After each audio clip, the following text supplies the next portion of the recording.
ललित में ललित की घटना यही थी, जो हस्तिनापुर की थी वही बरांग की थी। हस्तिनापुर के राजा महापद्म ने कहा कि मुझे फलाना नरेश जीतना है, जो जीतेगा वो जो मांगेगा दूंगा। और यही थी बरांग चरित में। बरांग एक अपरिचित युवा कुमार थे और वहां राजा ललित नरेश मथुरा राजा से परेशान था, लेकिन नीतिज्ञ था। राजा नरेश, ललित नरेश नीतिज्ञ था।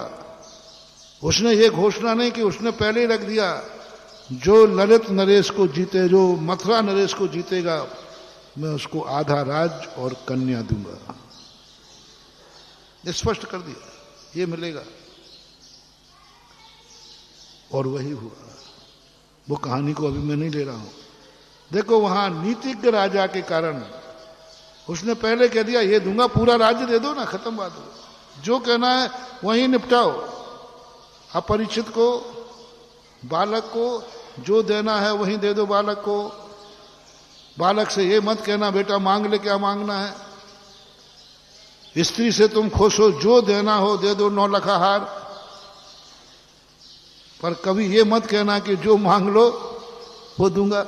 अनजाने को नहीं, पागल उन्मत्त को नहीं, उन्मत्त को नहीं। ताश्री ने गलती की, ताश्री ने गलती की। बालक को कहा मांग लो अर्जुन, क्या मांगना चाहते हो। क्या मांग दिया उसने, तुम्हारे प्राण कैसे लूं ये बता दो। वहां विदुर ने कहा ताश्री, आप इतने नीतिज्ञ होकर के किसको किमिक्षिक वरदान दे रहे हो। विदुर ने कहा, बहुत संवाद हुआ ताश्री का। जब ताश्री ने कहा कि मांग लो अर्जुन, क्या मांगना है, अर्जुन ने ये मांगा, तब विदुर ने ताश्री को क्या संबोधन दिया, क्या कहा, तुमने ऐसा क्यों किया, तुम तो नीतिज्ञ थे ताश्री, सारी नीतियां तुमने ही मुझे सिखाई हैं, तुमने बालक को किमिक्षिक वरदान क्यों दिया। क्या यह नीति विरुद्ध नहीं है। तब ताश्री हंसते हैं, विदुर तुम मुझे मूर्ख समझ रहे हो। मैंने मोह में पड़ करके, मैंने नीति विरुद्ध चल करके वरदान नहीं दिया, मैंने चलाकर बुद्धिपूर्वक दिया है, क्योंकि मैं जानता था कि अर्जुन यही मांगेगा। यदि मैं चलाकर कहता कि मैं युद्ध से हटता, मैं आत्महत्या कर लेता, तो लोग मुझे कायर कहते। मैं युद्ध से तिलांजलि दे देता, दुर्योधन हमें कायर कहता। और अंदर की बात यह है कि जब तक मैं रहूंगा पांडव जीतेंगे नहीं, और मैं पांडवों को जिताना चाहता हूं, इसलिए मैंने ये किया है। मैं जब तक कौरवों के पक्ष में खड़ा रहूंगा, कभी भी दुर्योधन हारेगा नहीं। किमिक्षिक मृत्यु वरदान था। मैं बाधक हूं, मैं रहूंगा तो पांडव कभी नहीं जीत पाएंगे। और ताश्री अंदर से किसके पक्ष में थे, पांडवों के पक्ष में। इसलिए विदुर, मैंने बुद्धिपूर्वक अपने प्राण संकट में डाले हैं। मुझे मालूम है मैंने नीति विरुद्ध काम किया, तो वहां उस शिक्षा पे मत जाओ। इतना जाओ कि बालक को किमिक्षिक वरदान दिया, ताश्री के प्राण मांग लिए। अनजाने बृहस्पति आदि 4 मंत्रियों को राजा महापद्म हस्तिनापुर में वरदान दिया, तो 700 मुनियों पर संकट आया।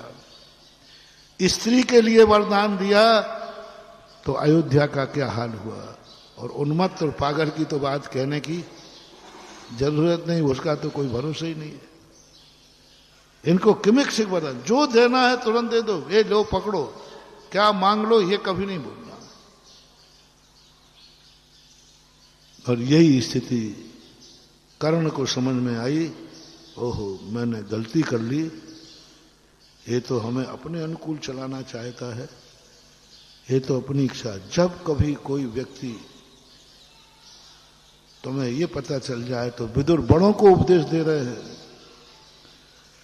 कि जब कोई भी व्यक्ति तुम्हें अपने अनुकूल चलाना चाहे, तुम सावधान हो जाना, कभी उसके अनुकूल नहीं चलना, इन 5 के अनुकूल कभी नहीं चलना।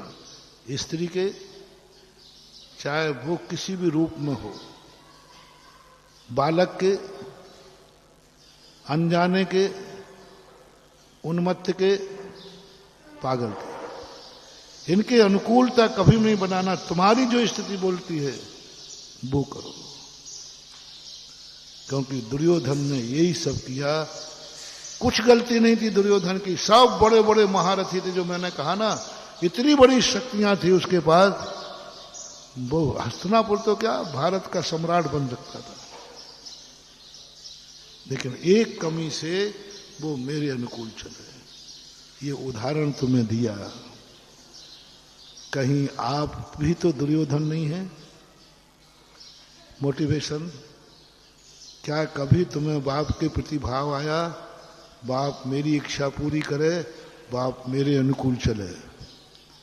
यदि ऐसा भाव आया हो, नोट लगा लेना, आई एम दुर्योधन। वो दुर्योधन हुआ कि नहीं हुआ, लेकिन तुम पक्के दुर्योधन हो।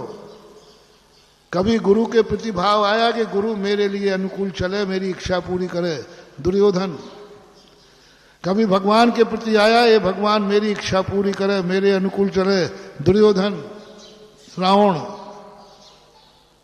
जितने पापी हुए हैं, इन सब के पास गुरु थे, इन सब के पास माँ बाप थे, ये सब भगवान के भक्त थे, फिर कमी क्या थी?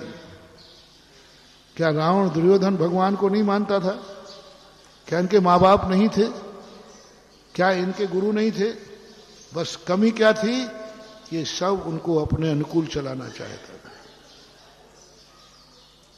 और ये कमी यदि हमारे अंदर है, भगवान मेरे अनुकूल हो, गुरु मेरे अनुकूल हो, माँ बाप मेरे अनुकूल हो, सब जितने पूजनीय हैं महानुभाव, तुरंत आज का प्रवचन बहुत मार्मिक प्रवचन है, क्योंकि ये दोष प्राय